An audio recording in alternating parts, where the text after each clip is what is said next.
Welcome to r/IDontWorkHereLady, where we share stories about folks that are mistaken for employees by irate customers.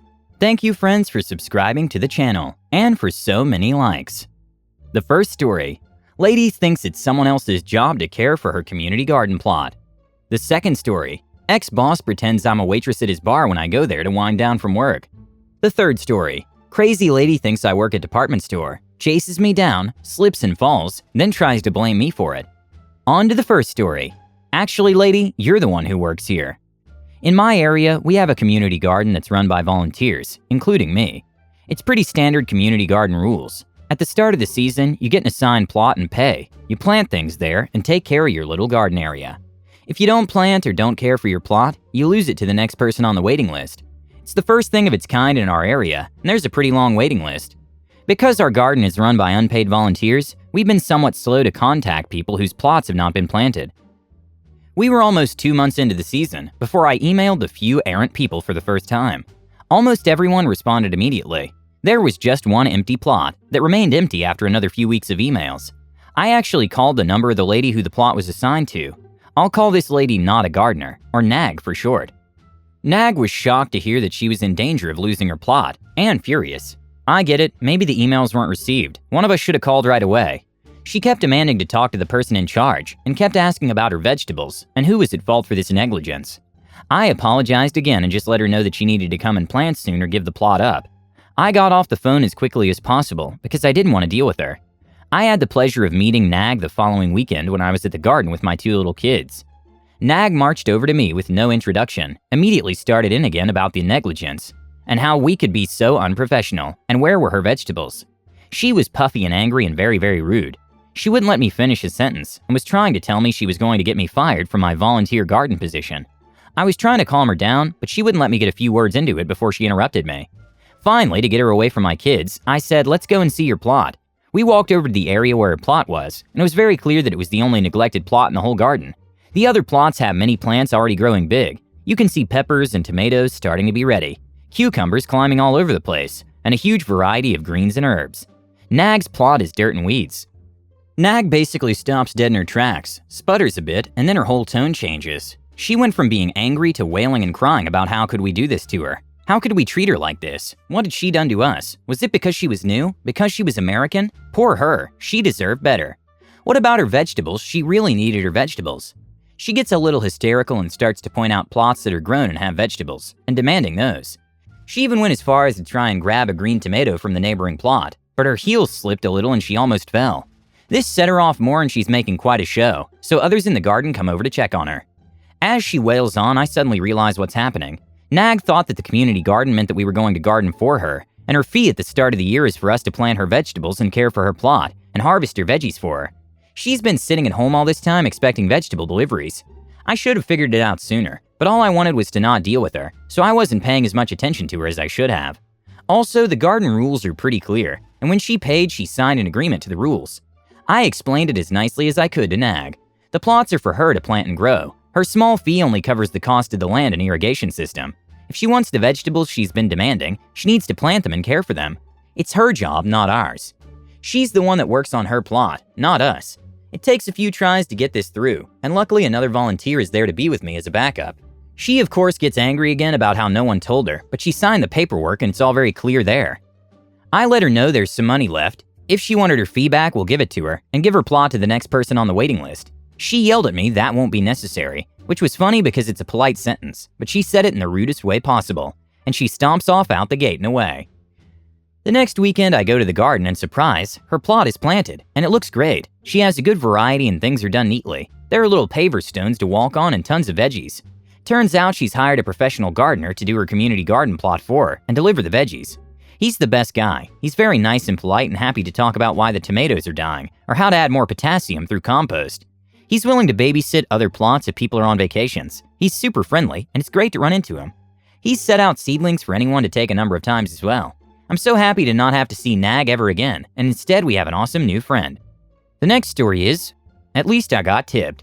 So this happened a few years ago, and I'll put the context in where needed, so you can understand why things had played out the way they did. One major thing to know is the town I live in, while having a fairly large population, has very close-knit communities, and so it falls into an everybody knows everybody kind of classification. Also to note is where this happened. I had worked prior to the incident, but had not worked there for 3 years prior.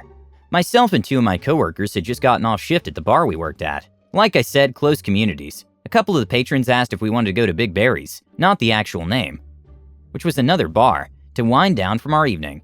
We were all happy to. I was DD, Harry and Tracy, not real names. Both stayed with me over weekends to make the commute to and from work less of a hassle, so we decided to go. While our bar had wound down significantly enough that they could close our section, Big Barry's was pandemonium and still crankingly busy.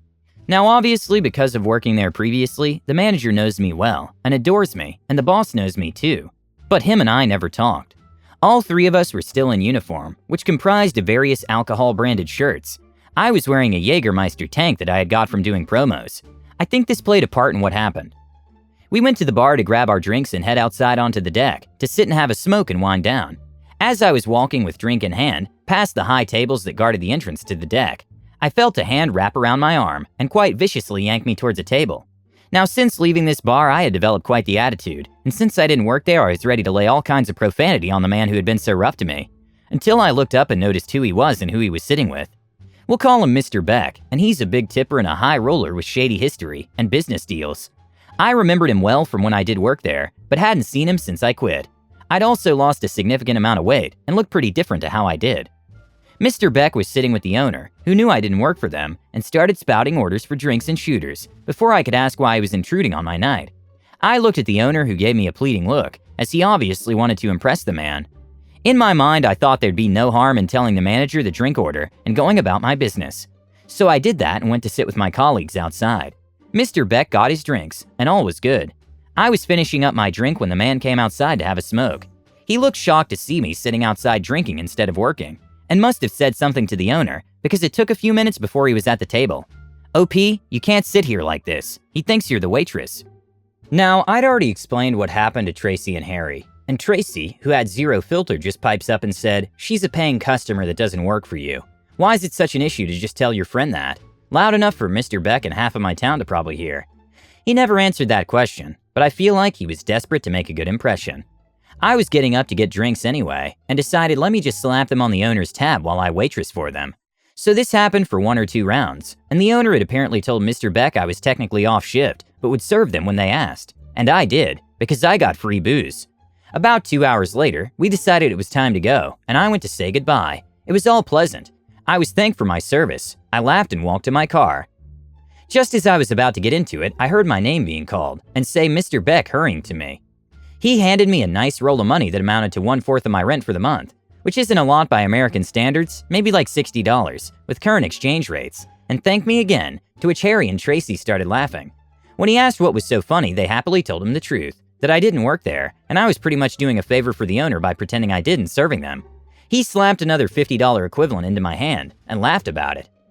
I got a free meal from the owner a week later, and Mr. Beck started to become a regular at the bar I currently work at that had a soft spot for myself, Tracy, and Harry. So in the end, it's all's well that ends well. The last story is, crazy lady at department store tries to chase me. A little bit of backstory, I used to live in Wisconsin where snow can create slipping hazards in certain department stores. So one Sunday night, I'm heading home from church, and I decided to stop by Walmart to pick up a large storage bin. Was getting ready to move, so wanted to be prepared. Anyway, I make my way over to the storage bin aisle trying to find the largest bin they had, when all of a sudden this rather large lady, let's call her LL, huffs up to me, snaps her fingers saying I need to follow her and help her lift. Insert whatever item she couldn't lift. Me, "Oh, I'm sorry, I don't work here." LL huffing and puffing. "Well, obviously you work here because you're wearing a tie." I had a button-up shirt, tie, and khakis on because I had just gotten out of church. For some reason, tie equals I work at Walmart. Me, "Nope, sorry, just got out of church, which is why I'm dressed up," which I thought sounded pretty reasonable. Lo and behold, I just opened up the gates of hell, and Satan himself was about to grace me with his presence. LL, "I don't give an F where you came from. All I want from you is to lift my D whatever item she needed into my D cart. Now get your A over here before I get your manager and have your A fired." I'm a pretty laid-back guy, but at this point I snap back at her. Me, "B, I do not work here. Leave me the heck alone and let me find my bin in peace." At this point I grabbed the largest bin I saw, Not heavy but rather awkward to carry, and head to the checkout line when I see LL following behind me, still yelling obscenities and saying she's gonna have my A fired. I'm a good 20 to 25 feet away from her when she picks up speed and narrows the gap. She's honing in on me like a cheetah about to take down its prey. I was honestly concerned at what she'd do if she caught up to me.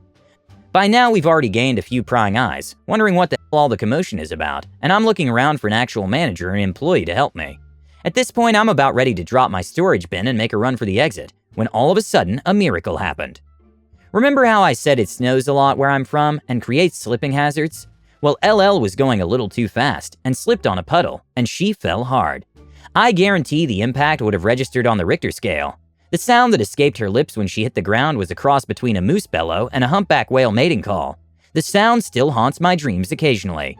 Now, I'm not totally heartless, so I slowly walk up to her, but still keep my distance, since she was ready to rip my head off 10 seconds ago. Me, are you alright? Do you want me to help you up? I looked into her eyes, and all I saw was pure evil. Satan himself would have shuddered at the glare I received. LL, get the F away from me, you piece of SH. You shoved me, screaming and crying at the top of her lungs. Several other people had gathered, and finally several employees. She eventually gets helped up. She's still crying and says she's gonna sue me for pushing her. Luckily for me, several other customers saw the whole debacle and said she slipped on a puddle. Plus, there were several caution wet floor signs. A manager comes over and speaks with me and LL. LL says she's gonna sue the store for having wet floors, and that she wants me fired for ignoring the customer and making her run on the wet floor in the first place. Cue to me still holding my large bin. Manager, he doesn't work here. Also, we have wet floor signs posted. Me, I just want to buy my bin and get out of here. This lady has been harassing me. LL, blubbering and obviously embarrassed. Well, someone better help me then. Some employee helps her and manager apologizes to me. I go and buy my bin and leave. I hope you enjoyed the video, and if you liked it, don't forget to subscribe and hit the bell button.